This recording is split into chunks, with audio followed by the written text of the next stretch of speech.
So yeah, how you guys doing? I'm good. Yeah, good to hear. Good to hear. Yeah, good here. Uh, We, yeah, Jeff. we, Anything on your mind? Have anything you want to talk about or go over? I Problems, mean, complaints? there's always stuff, right? I mean, Yeah, tends to um, be that way. yeah, I could. What do we got here? Question for you on milling. I got two questions, at least off the top of my head. It usually leads to more questions, but um, we recently switched our mill strategy, right? To what are we on, Greg? Sierra. Yeah, we're over Um, there. and it's something I've never noticed before, and maybe this is totally normal, but like the RPMs on the 2 millimeter burr when it's like carving out the occlusal surface drops down to like 8,000 RPMs. Yeah, so that's current version of the Sierra strategy is doing that. You're Okay, correct. Yeah, it just yeah. that it's that the sound of it slowing down was like something I hadn't Was it noticed before. concerning? But um, if that's expected, then great. it is. Are you interested in knowing why it's like that? I am I could give interested. you Yeah, the nerdy unload on it. but let's nerd out. Yeah. Let's see. I am. I'll get there. Just one sec. Let's see. I am trying to type out a quick email, which I shouldn't be doing right now. But I have a customer who's looking for their machine, and That's I right. had to send something to my broker. uh, Gotta love freight shipping, man. Man, just shipping in general. Yeah, well, freight shipping is worse by far. Oh, I'm sure. I mean, at least with like UPS, you got like a solid tracking number or something you can work with. Um, yeah, I could probably do a 2-hour thing on complaining about LTL shipping. So yeah, let's see. I'll do a screen share, and then I'll do one of my famous paint illustration. Okay, here we go. We minimize all my top secret stuff. And actually, I don't think I've tried to do a paint thing in this yet, so this will be an interesting one.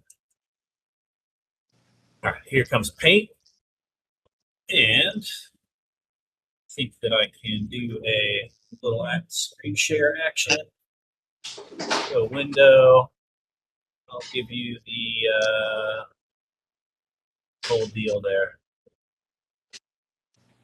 I'll just do an entire screen, max it out. There we go. You see my paint paint instance now? Awesome. Okay, so you were asking about the 8,000 RPM on the current Millbox Sierra strategy, and I was going to explain to you why it's 8,000 RPM. So when we're machining things, the one of the more important aspects that need to be maintained is something called surface speed. And surface speed is, if you can imagine your tool is round, and then if you were to unroll it into a line, you have its circumference, right? So this is its circumference. Gotcha. And as this tool is rotating, the speed of the cutting edge has a linear value. So it's RPM times the circumference. So at, like, let's say at 1,000 RPM, if you've got a 2 millimeter tool versus 1,000 RPM and a 10 millimeter tool, your surface speed is going to be much higher over here because you've got a higher circumference value. So the surface speed is important because different materials like to be run at different speeds. for instance, on plastic, if we run a surface speed that's too high, the friction can be too high and cause the plastic to melt and not cut or be clean. And in zirconia, we actually want a low surface speed, relatively low. And that's because zirconia, when it's cut, it basically creates a powder. So it's kind of more of an abrasive process than a cutting process. So we're making a little pile of little tiny powder powder granular grains, if that'd be a good word. Versus if you're machining plastic or metal, as the cutting edge rotates through the material, we're going to create a little sliver here. And by the way, that sliver is called a chip. Zirconia doesn't chip, and because of that, we want a lower surface speed.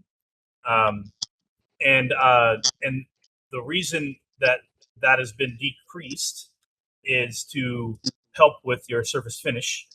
So we're going down in the RPM range where the cutting edge is happier in the material for finishing. That's the biggest reason for running it at 8K.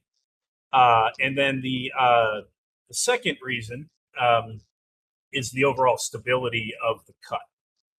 So at a lower RPM, we're creating less vibration, and we have a higher amount of stability. And all of that is being combined into let's get a better, more stable surface finish. So yeah, there's kind of a little nerd explainer on that. Yeah, that makes more sense. It's just something I hadn't noticed before and started noticing. Yeah, and it is a little bit weird because suddenly the machine is sounding different, right? Right. Well, that might be a problem. So hey, what's up, Alex? Saw you came in. Oh man, hey. Yeah, he was. Jeff was wondering why the new Millbox or current Millbox Sierra strategy is running the 2mm tool at 8,000 RPM. So we're talking about surface speed and stability. Let me ask you, Jeff. Have you noticed any difference to your eyeball between the old way of doing it and the new way, as far as like what you're getting off the machine?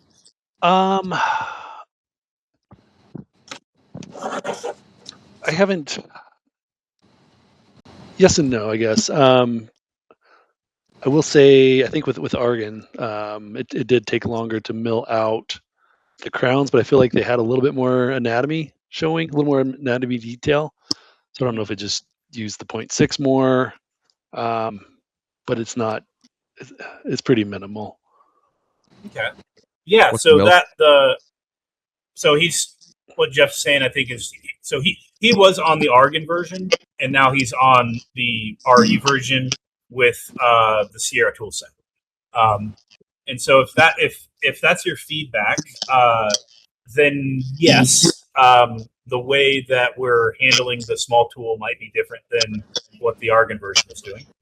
And if I were going to investigate that, I would go into the Argon version and look at what we were doing with the small tool, and then look at what we're doing with the small tool in the current version, and compare and contrast, and offer a solution if we want to increase your anatomical detail. It would maybe be worth looking at a case and going through a simulation. Maybe we could do that. We could set a call and do that if you want, Jeff. Happy to. Yeah, it's I mean, overall, like switching strategies, the time saving is huge, right? I mean, we're cutting down our overall meal time throughout the day by a couple hours. So, I mean, the time saving on the rolling strategy since moving from Argon. Is that what you're saying? Yes. Yeah, that's what I'm saying. Yeah. And I'll say that I know there's some difference. I work for SimSystem. My shirt, here we go. But yeah, there's a difference between. I mean, we certainly built both products, but I know that like one of our technicians manages the Roland edition and Argon edition, though I don't know all the differences. That's actually being managed by Argon. I don't know to what extent, but the strategy editor changes that they made might be some of the difference between like what you saw and what you're seeing now. Yeah. Do you have a 2026 license by chance? I might mention something if so. I think you're up to date, Jeff. I think so too. I think Yeah, updated. cool.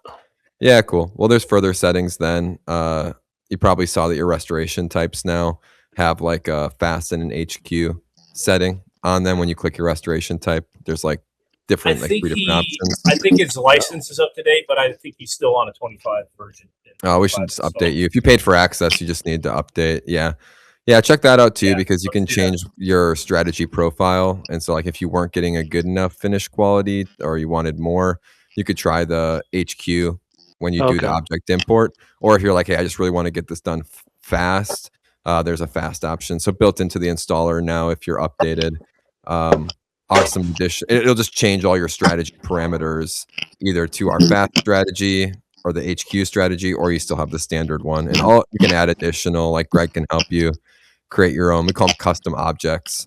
But yeah, there's a lot of customization on the back end, and Greg has the knowledge to really help you do whatever you need on that. Cool. So Get it tweaked up. And there's I can tell you, Jeff, that there is a high likelihood that you could increase your detail to be more at your liking, and still run them faster.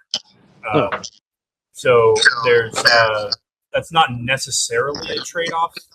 But I've got to jump on your system and look at it and like pass judgment and understand. You give me a problem, I'll take it apart and I'll give you a solve. That's Gotcha. That's what I like to do. Greg's got to match up how fast it's going with how fast the tool is spinning to get the proper ratio to make sure that it's evacuating the material properly and not causing too much like tool wobble to show up in your finish. But the roll-in strategies traditionally have been a little conservative, and so there are ways that you can push the machine to even go faster and still achieve the same strategy, like same quality. You just need somebody really knowledgeable on how to adjust both parameters to, be ideal for one another. And there are very few people that have that knowledge, and Greg is one of them. So yeah. Okay, might have to carve out some time for that, Greg, and see if we can dial that in just a little bit. I'm good at getting Alex to think I am one of those people. No, you are. You used to work for us, and you know more about machining. Like you would know, like, hey, if the RPM is really high, but the XY feed rate is whatever, you would know, like, oh, this is gonna cause, it's gonna be going too slow, and the tool's moving too many times, it's gonna be chatter. Whereas I don't think a lot of other people would know how those numbers relate necessarily to one another. So yeah, there's like we were just talking about surface speed, but we've got chip load, we've got radial engagement, we've got axial engagement, the material properties come into play, the tooling geometry comes into play, the machine itself comes into play. All of those variables are like circling, and they all affect each other. And I wish there was like an AI like plugin thing where you could just like tell it, here's what I want. But right now it's kind of a black magic. Requires experience to put that stuff in balance. I know one reseller used ChatGPT to ask it like, hey, my XY feed rate is this, what should my RPMs be? And then they tried different, I'm not going to name names, but they got decent results. Like this person went from like, I want to say like 20 minutes down to 12 minutes on a crown, but they tried like 30, Oh yeah. It was like one day of testing. Yeah. Yeah. Well, you can do that with an Excel sheet and just poke at it until you get a good result and then double down on the good stuff. Like it's just, that's scientific method. But you gotta have strategy editor access to do it yourself, or you can lean on someone like Greg who has the access for you. So it depends on what license you have. Yeah. I think, and I use ChatGPT a lot too. And I've used it for machine parameters, and, but I'll give it, I'll give it a lot of information, and then I'll kind of pass a judgment on its response. because sometimes it's kind of stupid. Of course, I'm sure it's listening right now. I should be quiet. It's coming. It's I don't want to get on that bad list for when it becomes sentient. That's for sure. But yeah, long story short, Jeff, I'm a resource for that. So hit me up. We'll throw an hour on the calendar or something and get that taken care of for you. Okay, sounds good. Greg, I'll give you a turn. How you doing? What do you got going on today? I haven't done my homework from the last session because I was going to ask you. Did you wobble? Did you wobble the tool, the disc changer? Yeah. I ain't even got that far. So. Okay. Good. Well, I did mark everything so I can watch and do that. I just haven't, Yeah. Well, you're it's hard to get cases out the door and troubleshoot and figure out problems, and let alone try to improve systems and stuff. Like that's the lab life right there, making it work. Exactly. Yeah. Yeah. And that's one of the reasons why we're trying to do this type of thing, is because like I worked in a lab for a decade, and I wanted to be as self-sufficient as I could be, because it sucks to have to wait and rely on support, and because it's downtime, right? And the cost of downtime is high, or the cost of reworking a crown that doesn't look great off the machine. There's a pretty significant impact to your bottom line there. So that's like the baseline of why we're doing this thing and why we're putting up content on the school platform, because I want to make this type of thing accessible and let people self-educate and become more self-sufficient. To the point to where I've got customers that we've helped do like deep surgery on machines themselves, and just kind of support them from afar and give parts and procedures and help them help themselves. So anyways, I guess that would be a plug maybe for the education content. Yeah. So that's why I'm here. I mean, I didn't do my homework like I should, but I'm gleaning every time if somebody else, they're going to have a question similar to something I'm facing, or, I may face it in the future, and everything I can get, is going to help me down the road. So, hey, I appreciate it. I'm with you there. That's for sure. So I think last time you were saying you're just getting some lines and some surface quality you didn't like, and then I gave you some homework items. Is it still giving you that kind of mediocre result? Recently, it seems to be more so on the bridges. Like I said, it's kind of in the middle. And I don't know. I mean, you told me, I wrote it down, which of the 4 issues that is, but it's almost like, when it turns over, they're not meeting in the middle on that one little section. And that, I can't remember if you said that's probably wobble from it's the picture itself. Yeah. Like the holders potentially bad. It can be. So. Yeah, and I think Jeff, did we fight offsetting with your machine? I forget. So we're like, was it like it was shifting? Or nope. Yours has been pretty solid. Yeah, I haven't had too much issues there. If I start to see something, recalibration usually fixes it. Yeah, and that's that's always first line of defense, right? And like, what? Remind me some of your complaints, Jeff. Have you like, it's mostly been we've been trying to get your machines a little more productive from a time standpoint. But have we fought surface finish at all with you? No, we haven't. Not yet. Okay. Yeah. And your mill is how old is your mill? I think our oldest one's got I can't remember how many hours on it, but we've 5 years old. I know that. Um, 6,000-7,000 hours maybe. Oh yeah. Yeah, it's middle aged. And the cool thing is they're kind of infinitely repairable. Like we've had machines that had close to 30,000 hours on them that we've brought back. Um, and yeah, so there's having a resource where you can keep your capital investment running is a good thing. Let's see what else. We're Can I share 22 something or quick, 20, Greg? 24 minutes in. Yeah, what do you got? Feed Okay, me stuff to so rant on.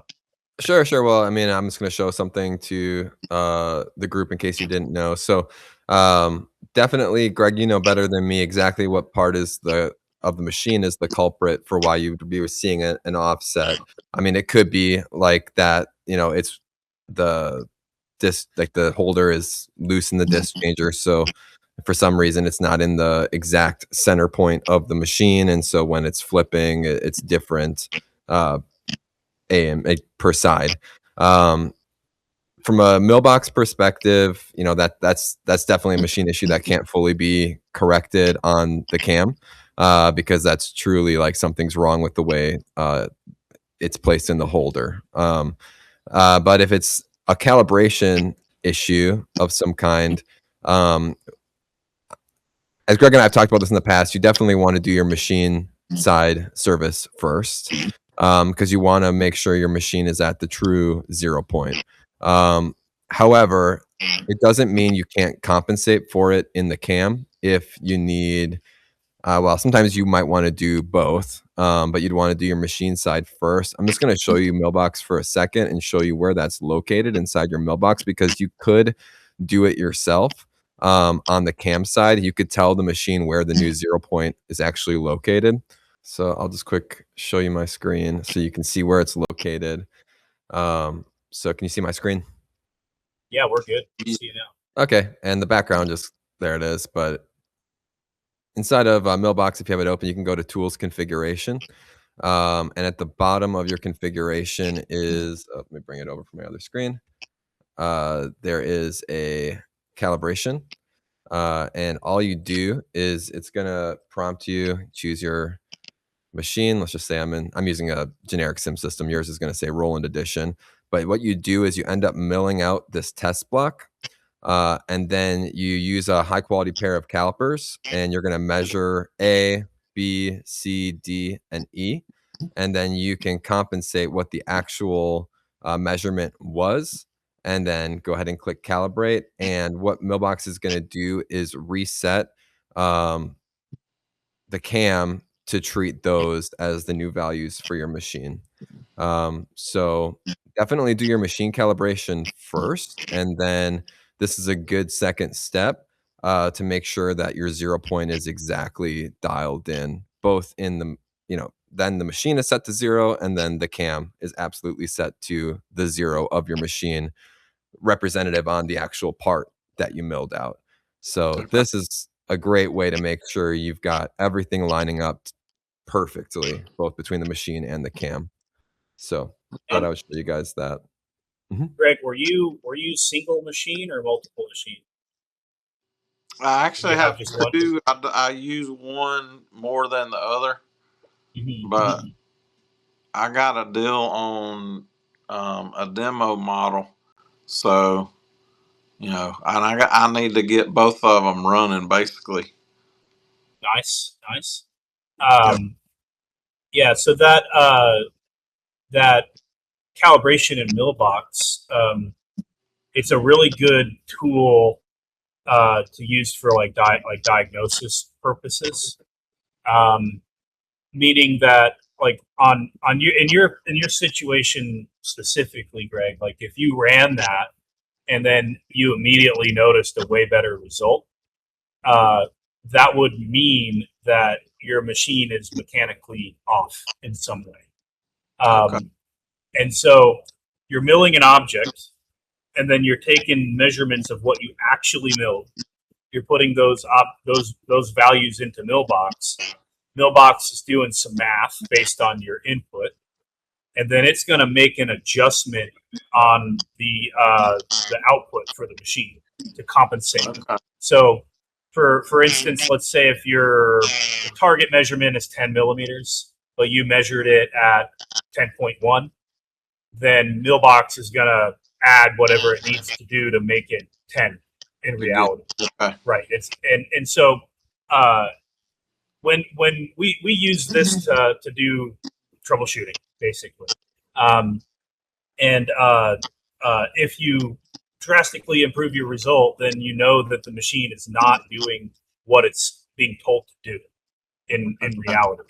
So it can't make a 10 millimeter movement for some reason. But it is somewhat of a somewhat patch, because if your machine does have a mechanical problem, it's gonna float over time as you run it, and it'll walk right out of that, and you'll have to repeat it to keep it in its lane.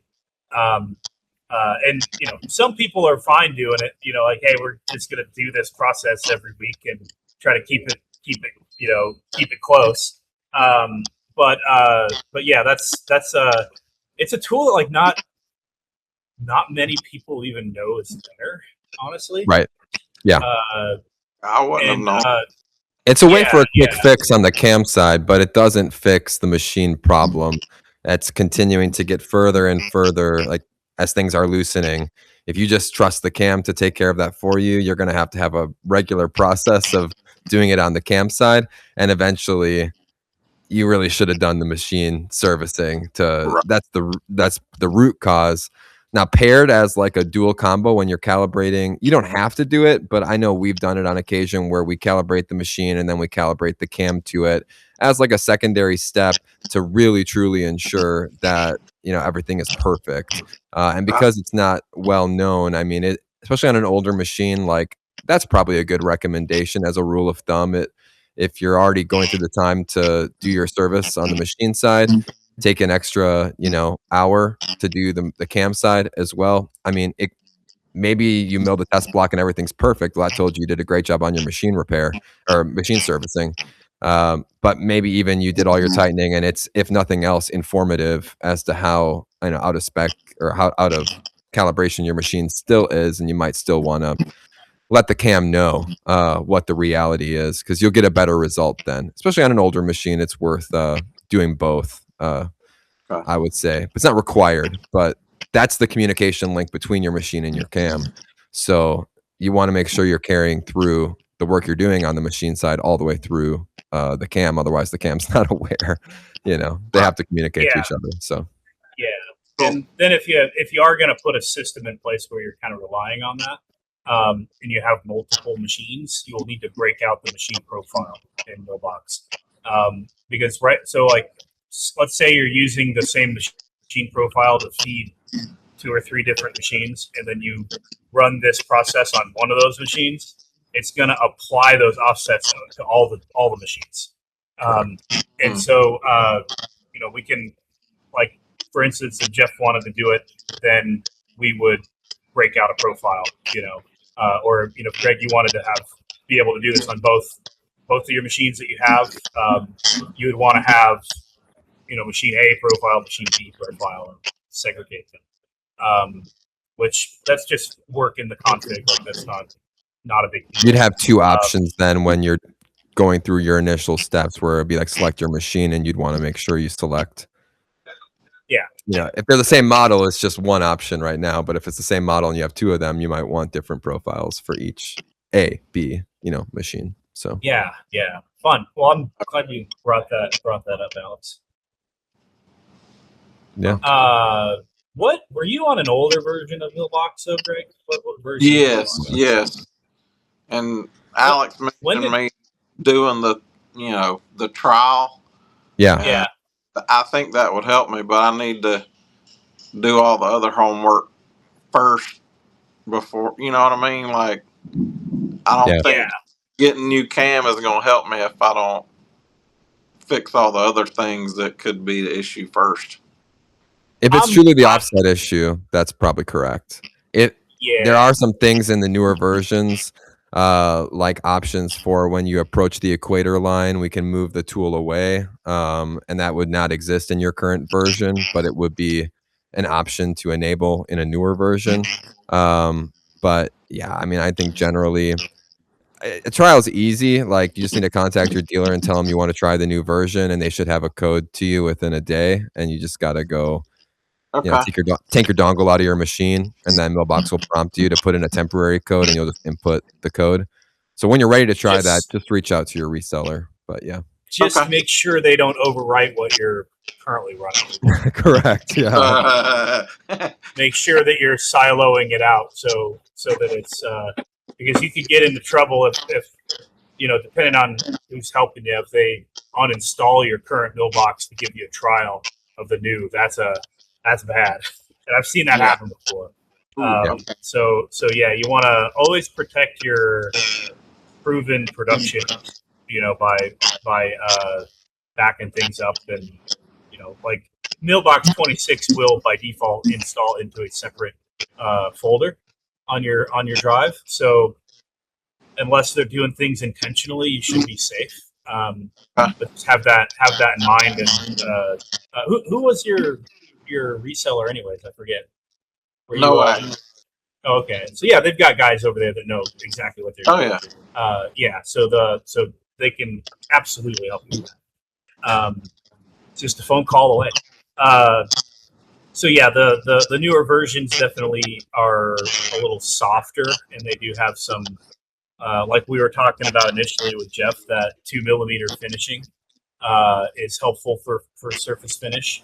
And then these calibration tools and strategy improvements, et cetera, is all good. I was curious, Alex, do you know at what version or what release the calibration things had?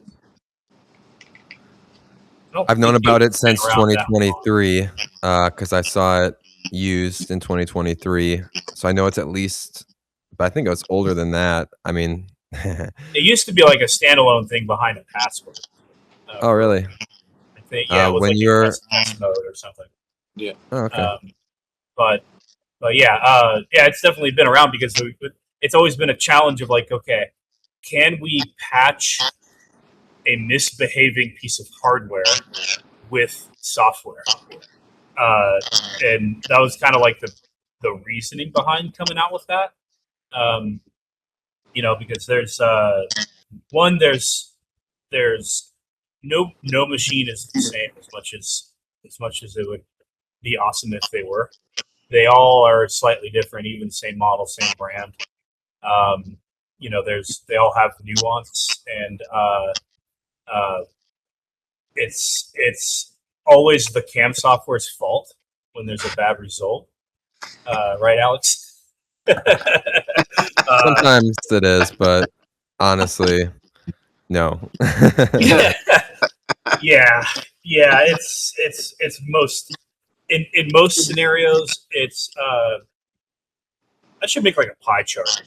I think like anecdotally, user error is a high one.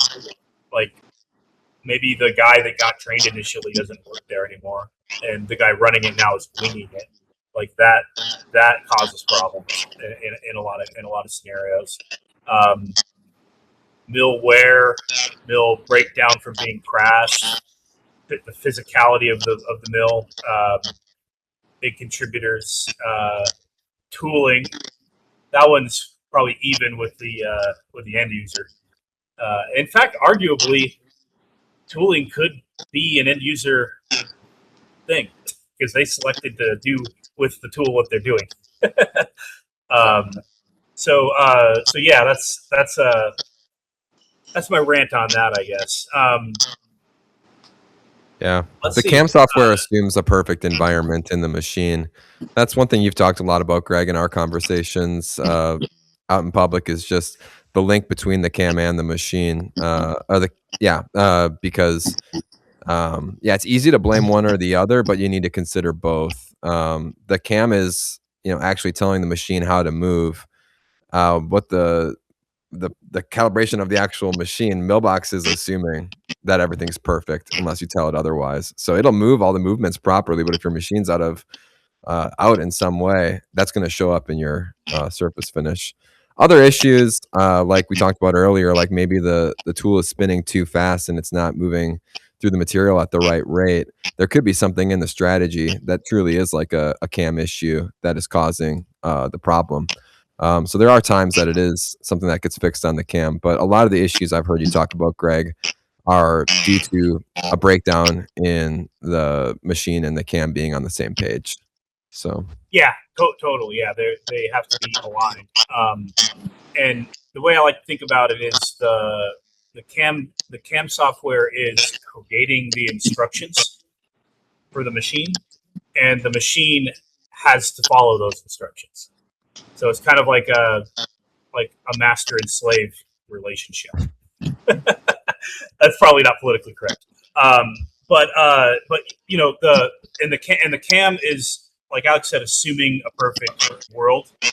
It's following a parameter set that was created by a human. That's your strategy. That's your milling parameters. And then creating an instruction set for the mill to execute. And if the mill is incapable of executing those instructions, you will get a bad result. And reasons why it could be incapable: it could be a mechanical problem, it could be end user, and it could be, hey, we're physically telling the machine to do something that's impossible, right? Like trying to mill denture in 3 minutes. Like that. Like, you could do that theoretically in the CAM software, but no machine can do that. So yeah, that's it's an important distinction. Like, not a lot of people understand that relationship, and they just think that you push a button and you get a perfect crown, and it's just never like that. And then tool would be the big variable 3, because the quality of the tool that you have in the machine is the tool's the actual piece of hardware that's going to execute, the cutting. So if you have a bad tool or an aftermarket tool, or the tool profile is different than what, like, you put in an aftermarket tool and the reach isn't actually as long as what the CAM software is expecting, or it's the wrong tool in the tool slot and suddenly it's too long and you're gouging the material, like that's like the tooling is a huge piece of why you'd get a bad result, even if the CAM and the machine are on the same page. If you've got the wrong tool in the tool slot, or you have a crappy tool or an aftermarket tool that's not the same length, that's going to immediately show up in your part quality as well. So, well, yeah, and furthermore, even if you are doing everything right, and the machine has a dull or damaged tool loaded, that dull or damaged tool cannot work or function as efficiently as the CAM software is assuming it can. Right. So if you've chipped the cutting edge of your tool, that thing is no longer able to cut at the rate that the CAM software is commanding it to, and that will give you a bad result because you're plowing instead of cutting. So I'm curious, Greg, how much time are you doing the work post machine yourself, or is one of your people doing it? Like, so after the unit comes off the machine, are you doing the post processing? Most of it screws off, and I'm doing that. Yeah, or at least if you had to before I go to centering, Yeah, everybody touches them off the machine. Yeah, I shouldn't have to, but yeah, I mean, yeah. I got 3 people and one's part time, so that's. I hear you. Why I haven't got my homework done. Yeah, getting cases out. It's like a vicious circle. Yeah. What if you had to put a ballpark on it? How long on average would you say you're spending reworking like a single to get it ready to sinter? I mean, it's not a whole lot. Mostly it's like on the bridges, like I said, when I get to middle of the ponic, and I can actually, do it with one of those. It maybe takes me a minute to, depending on how big. If it's a 3 unit, it's not too bad. Yeah. Yeah. But if it was perfect out of the, how much time over and over and over would I save? That's But where I'm headed. Yeah. Yeah. Yeah, because that, a minute's honestly, I would say that's very good, and that's probably attributable to your experience and how good you are with handpiece, to be honest. Because I'm old school, I'm not like that learned on a computer. I had to train myself, and that's some of the stuff y'all are talking is Greek. Like, I wouldn't know to look in the setting. I've piddled with them, but it's like, if it ain't broke, don't fix it kind of thing. Yeah. So, yeah. That's good philosophy. Yeah, for sure. I was going to make an argument. I was hoping you'd say longer than a minute. But I was going to make an argument that, hey, if we get that down half, then homework's worth it, basically. Because, absolutely. Yeah. There's an ROI there on your time. And thing I'm an advocate for is I don't want to touch it at all. Like, I just want to cut screws off it and dump it in the furnace. And that's how it should be. Unfortunately, I think state of the industry, that is just not how it is. Jeff, I see you're muted, so if you're busy, okay to ignore me. But I'm wondering how much effort do you put in your units after they've come out of the machine to prep them for sintering? I would say we are, light touch up for the most part. You know, call it 30 seconds to a minute tops. So are you smoothing out some milling marks or redefining? Yeah, I'm usually just knocking down some of the tooling marks and. Yeah. Okay, I like that. Well, it's my dream to one day deliver a turnkey solution that is perfect every time. I like it, but I don't know how achievable that is really. You have to control everything to make that happen. Because we're over here, we're doing some production. I've got a couple machines over here in the closet, and our result is pretty good. We're basically cutting screws off, and occasionally, having to touch something. And we're milling a really thin margin. I'm doing an 80 micron margin, which is pretty good. But the reason we've been able to get it to that point is because it's literally 10 feet from me and I control everything. Where it comes down to helping lab customers, it's all right, well, let's get an understanding what tooling, what mill, what material, and we'll go through an experimental phase and try to get it as close as we can. Jeff, when me and you first started working together, that was my pitch. It was hey, here it is in default. Complain to me about stuff, and then we'll fix things and improve things over time. It sounds like we gotta improve your anatomy. I think that's gonna have to be on the list. I would like to take a look at that for sure. And just it took us a while to make the change from argon and the tools, but we're getting there. Small steps. Yeah, I dig it, man. Well, and eventually, no handwork at all. That's my goal. There you go. Including sprues. Can I jump in with another question? Yeah, please do. Yeah.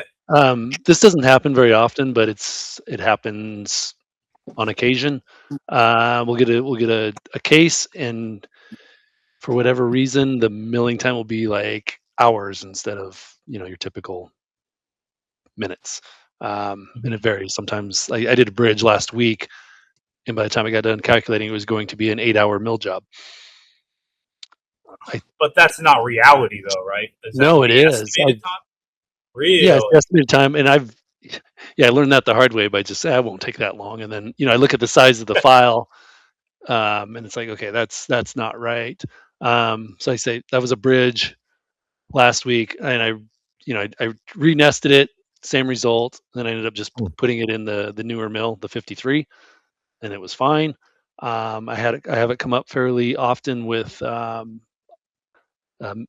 files from like True Abutment for um, milling those, and I don't So know the rhyme or reason what causes it. But yeah, it happens. Like I say, just occasionally. It's not a regular thing, but it does happen enough that it's like, okay, this is weird. so intuitively, I feel like Millbox is applying a high detail toolpath erroneously. So there's something going on in the way that it's handling that Yeah. STL file, and it may be related to the input file. Like if you saying that you're noticing it more on a design that was done outside. That's an important clue. Because there could be an STL like mesh density thing that's freaking Millbox out. Like we've seen that before, and so there's something weird going on behind the scenes in Millbox. Do you have the STL file? Yeah. Yeah. So that's exactly where I was headed. So I would say let me see it. And I like if you had an STL file to look at, that'd be cool. And then better yet, when it happens, or if you can go find a project file where it did happen, you can go and look at that project file and try to take it apart and understand, okay, where did this go wrong? And it could be it could be a Millbox problem. It could actually, and I hate to say it because Alex is here, but it could be a glitch, and those are the types of things that I'll give SimSystem a plug here because they actively seek out that type of feedback. Hey, if you figured out a way to break our software, we want to know immediately so we can fix it. That's the attitude. And so, Jeff, find one. Okay. Call me. Let me team viewer on and take it apart. And if I determine that it's a Millbox issue, I'll definitely be reporting it, and they'll fix it. Or maybe it already has been fixed. We'll just need to update you. If it is a Millbox issue, or if it's could be a config issue, in which case we can fix. Yeah, I realize it can't answer without seeing the actual case, but wondered if it's something you've ever come across yet. Did you watch it mill? Like, was it air milling for an hour or something crazy like that? Yeah. The ones that I've actually like milled without catching it beforehand, it was literally like 2 hours of milling out the intaglio with a 1 millimeter burr. Was the mill running really slowly? No, it was normal. It's like just a lot of tool path. Yeah, check the simulation would be a thing I would do. And it's on a bridge. No, that was the most recent one.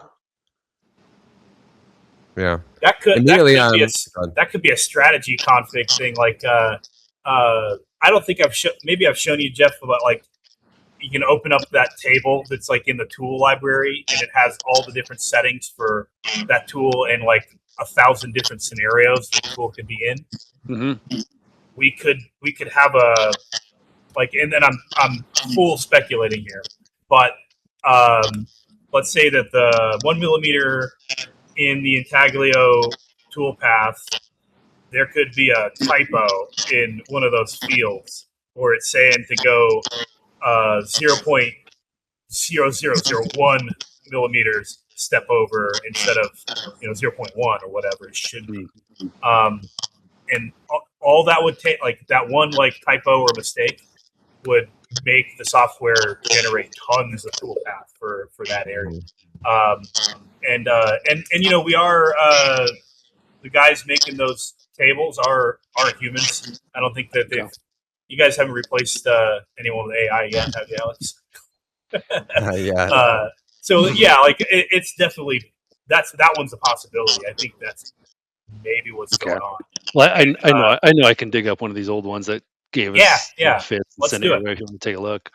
Yeah, for sure. Yeah, just let me know. Greg, would you speak? You know better than me, actually. Like, I've seen the examples before with mesh density, but would you explain a little bit about how mesh density could affect how many tool paths are generated? Yeah. So let's define mesh. So an STL file. Ooh, this is an opportunity for paint. I'm coming back with paint. 1 second. I love it. Especially if it's coming from a certain scan or design. Yeah, the scanners software. make a difference for sure.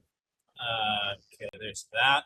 An STL file is a 3-dimensional file.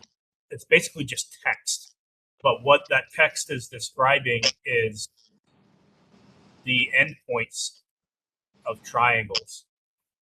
So this entire 3D shape is made out of a countless amount of triangles. So a triangle, triangle, triangle, and the entire thing is triangles. And the STL file at its like base level is just a text coordinate for each one of these vertices that's inside of the STL file. Now, they call that structure a mesh because it's literally like a mesh of triangles. And then when we're talking about mesh density, it's literally how big are the triangles. So like this would be pretty low density, and then if you have little tiny triangles, that'd be high density. And so the higher density of points, the bigger the file, and also potentially the smoother the surface. So like if I took a cross section of this and I had a super low density file or a high density, we can have a semi kind of rough surface, or if we have more points, it can be closer to a continuous curve. And it lends itself kind of to the same thing as like resolution on a screen. The more dots you have, the smoother and better it looks. Now there's a trade-off though. If you give the CAM software way too many dots, it has to calculate toolpath relative to every single one of those dots. And so that's why I brought up mesh density, because there are some CAD file programs, design programs that will export like a crazy dense mesh that's way too much for what we're doing. Like this is kind of a Blender problem, honestly. Like we'll see, and you can set this in Blender. The labs that are modifying crap in outside of 3Shape, outside of Exocad, they can have mesh-driven issues. I'm wondering, Jeff, the true abutment stuff. Are you? Do you know what they're using to design those for you? I don't. Like a split file for like implant stuff. No, I don't know. But I mean, it comes to us as just a straight STL file. Like it's good to go. And are you getting any metadata with that, like a PTS or XML file along with it? No. You're just getting one file, right? There are other files that have come with it. I haven't really taken a look to see what they are. I usually just look for the STL and grab it. So I would actually advise you to look at those other files, because if you have an STL file and then you have another file that has like the same file name but a different file extension, high likelihood that's metadata, especially if it's XML or PTS or like .construction info. That's additional data that Millbox uses to behave better. I guess that might be one way of describing it. Inside of inside of that, you'll find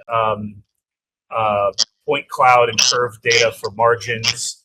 You'll find information about the unit sometimes, shade, unit type. It's pretty vast, but if they're supplying that to you, you should make sure it's in the same folder as your SQL file is when you're importing it into Mailbox. And Mailbox will automatically use it if it can. Okay. Especially important for implant and like all and X sort of high complexity cases. You've got information about your drilling axes and implant geometries and stuff inside there that Mailbox uses. And an example would be if you go back to that mesh density thing. If you have a low mesh density, or you have like a lot of or a small amount of points, so your shape is basically made out of a bunch of straight lines, Mailbox is going to follow those lines, and you can end up with something that's kind of tessellated. Like it doesn't look like a good compound curve. Or like in the scenario of like a margin line, the metadata has a curve, which is higher quality data than the mesh that represents that marginal line. And so we get a better quality machining process on the marginal line. So yeah, we like metadata. Yeah. And yeah, I think I do tend to rant. Thanks for seeding that, Alex. In new versions of Mailbox, you have a metadata button on the import object. There'll be a green like check if you have metadata, or there'll be a red X. Greg, you wouldn't have this because it's in 2025 and newer, I'm pretty sure. You can also, like, there are some times you want to maybe, well, how Mailbox works is that if you have a metadata file, we're going to use that to place the curves and surfaces. We're going to use that to place the margin line. If it has a drilling axis, we're going to use what was output from the CAD through the construction info or whatever metadata file. The good part about Mailbox is that if you don't have that or you forget to bring it over, Mailbox will just analyze the surface of the STL to place those based on what it reads in the mesh. But it's always better to have metadata if you have it to bring that over. And at least now you'll know whether or not Mailbox will read it or not based on the icon. So we definitely recommend you use metadata when you have it. If for some reason you don't want to use metadata at all, there is an option called Other Object where you can designate everything yourself. That's the range of options. But metadata with the green check when you're importing your object is the most reliable way to do it. Okay. So good to know. Fun. Yeah. Well, stuff. I think we should wrap it because we're outside of our window already. But lots of fun, guys. I appreciate you guys coming in because I started this and Alex was running a little behind, and I'm like, I'm just going to sit here. Hopefully somebody shows up. So yeah, it's always fun. I'm glad to see Greg come for a second time. That's awesome. Repeat visitor. And yeah, Jeff, you know where to find me. Let's jump on and look at those couple of points for you. Okay. And dial her in. Yeah, this just real quick. Thanks guys. Thanks for making the time. I think this is super awesome, super helpful, and I don't have a camera. I'd have it on otherwise. So apologies for not being able to. No worries. My mug. So I hope you guys have a wonderful weekend. And again, thanks so much for your time. Hey, likewise. All right, guys. Yeah. Until next time. See you later. Okay. Bye. Bye.